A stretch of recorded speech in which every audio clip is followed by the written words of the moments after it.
What is going on, Brooklyn Nets fans? Hello, everyone, and welcome back into the Brooklyn Boys show. Monday, April 20th, we've got some breaking news out of the association that we'll break down today. Jordi Fernández and the rest of the Nets coaching staff getting multi-year extensions, and that'll lock them up through the remainder of the rebuild. We break down all of that and so much more right here on the show. On your way into the door, hit like and subscribe. No cost to you, but extremely effective to us.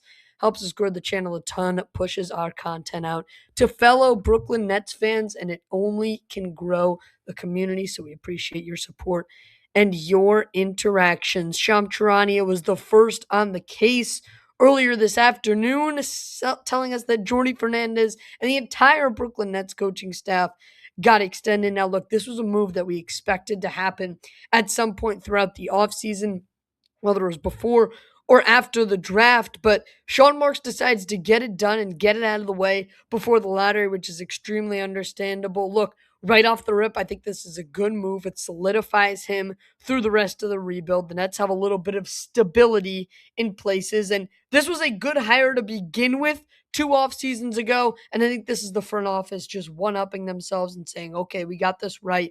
No need to mess around now and wait for Jordy to get towards the end of that deal. Let's re-sign him now. Let's bring him back. And to be honest, it doesn't bother me too much that the rest of his staff is being brought back because, well, when you have a head coach who's been as good as Jordi Fernandez has in my eyes, I have no problem with whoever he wants his supporting cast to be, whoever he thinks can help him coach most effectively and help the Brooklyn Nets win and develop best.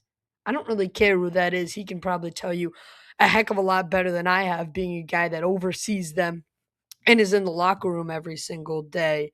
So I think this is the right move just right off the bat. But the most important reason why is because he's already shown his ability and the entire coaching staff's ability to develop players. We've seen the year over year progress and just even the progress in one season with guys like Igor Gilman, with Nolan Traore, with Danny Wolf, who started this season as just a 19-year-old heading into the NBA in Gilman and Traore's case, and then have bloomed into much bigger roles. And Gilman was probably slated to be at least an all-rookie second-team player before he got hurt. So this net staff certainly had a big role to play in that, and we've seen these guys develop better traits as the season gone on. We've seen them get better, both on the ball and off of it, on defense as well. Now, obviously, there's a lot of work to be done in the offseason, and by no means am I saying that these guys are fully developed or have reached their peak yet, but we have certainly seen the upward ticking progression, and that's almost all you can ask for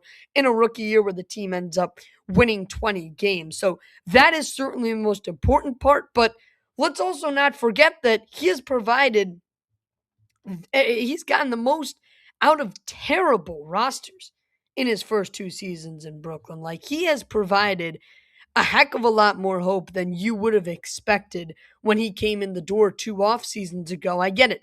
The team has won 46 games in 2 seasons. You look at that blankly on paper, that's not pretty, but you have to understand the rosters he did it with.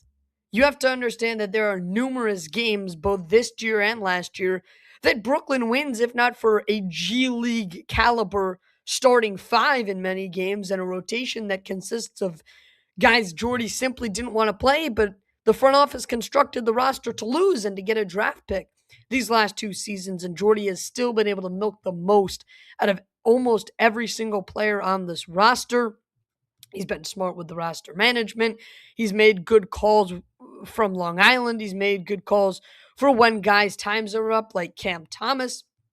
So I also think that he has done well with the horrible rosters he's been given. Now, that doesn't mean we can't expect more. We do, and we do expect more next season. Hopefully, this is a 35-plus win team next season. Hopefully, they're competitive, at least vying for a play-in spot and staying competitive, not these 50, 60 at some point blowouts we saw this past season. We are going to expect more for Jordy and this coaching staff, but I really, really am excited to see what they can bring to the table when they actually have a roster. Like imagine with the draft, you're hopefully picking top three and you're adding a superstar. Fingers crossed. Knock on wood, whatever spiritual ritual you're into. Plus, you probably add at least one quality role player in free agency. You at least think about extending Michael Porter Jr.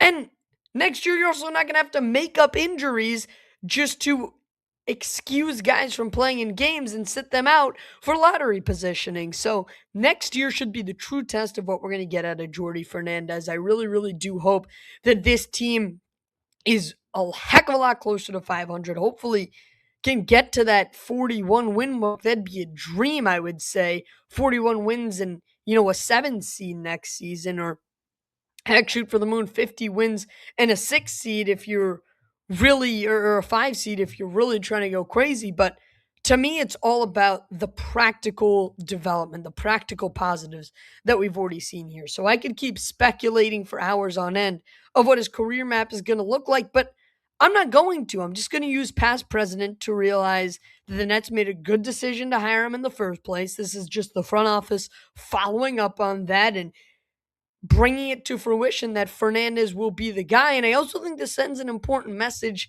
into the locker room like, hey, this is our guy. We got our things under control internally. And that just clears the headspace out of these rookies, out of these young players who are coming in. They don't need to worry about a change in system. They don't need to worry about a change in coach.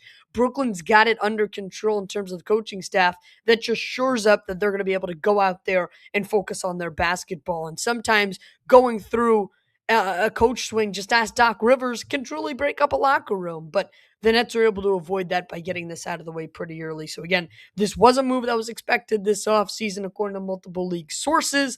The Nets are able to get it in and get it done before the lottery. We are now counting down the days here on April 20th to May 10th, the day that the ping pong balls are thrown in the wind and Adam Silver probably screws over the Nets again. Only God knows at this point. But Jordi Fernández solidified through the rest of the rebuild and is extended alongside his entire staff on a multi-year deal. All right, that's the breaking news out of Nets World today. If you like this kind of content, if you want to keep up with all things Brooklyn Nets, drop down below this video, hit like and subscribe, completely free to you. Helps us tremendously. That's all I've got to say on today's edition of the show. Appreciate you all tuning in. Let us know what you think about this extension in the comment section below. And as always, baby, let's go Nets. Good night, everybody. Stay safe.